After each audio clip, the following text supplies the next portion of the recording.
On a cold Russian winter day, it's still colder out on the frozen Volga River, where the ice fishermen are. It's never too cold for Andrei Karpov. He's here 7 days a week. I was born on the Volga River, he says. I was born with a rod in my hand. Andrei is 39 and an out-of-work river barge skipper, owed nearly 6 months in back pay. We have no money, he says, and there's not much to do in winter. So I go fishing. Andrei says when people see him on the bus every morning with his fishing tackle, they ask him, "Andrei, where are you going?" His answer, "I'm going to work." For Andrei and most of the men out here on the ice, what began as a boyhood passion has become a grown-up necessity, a means of survival during tough times. I still enjoy fishing, says Andrei, but on the other hand, I'm doing it because my family needs to eat. My wife is unemployed too, and someone has to put food on the table. Millions of Russian men, and it's almost always men, go ice fishing during the long winter months. Some are unemployed. Others have jobs but haven't been paid.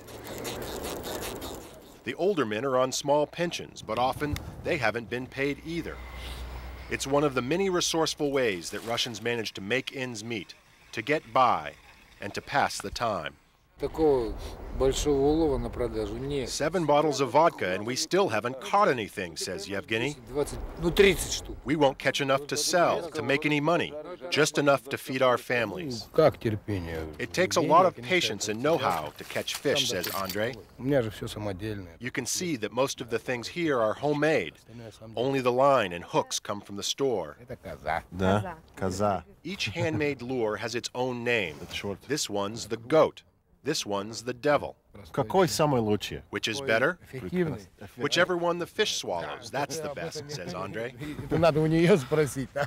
Like fishermen everywhere, Andrei has a story about the one that got away. A river sturgeon so big he couldn't possibly pull it through the small hole in the ice. But today, the big ones aren't biting, so no fish is too small. Each one is a keeper. That's 2 fish cakes, says Andrei. Today's catch is tonight's dinner. You can get tired of fish every day, he admits, but we can't afford meat. So it's fish cakes again, stretched with potatoes, bread, and garlic for taste. It's the main source of protein for Andrei's 7-year-old daughter, Olga.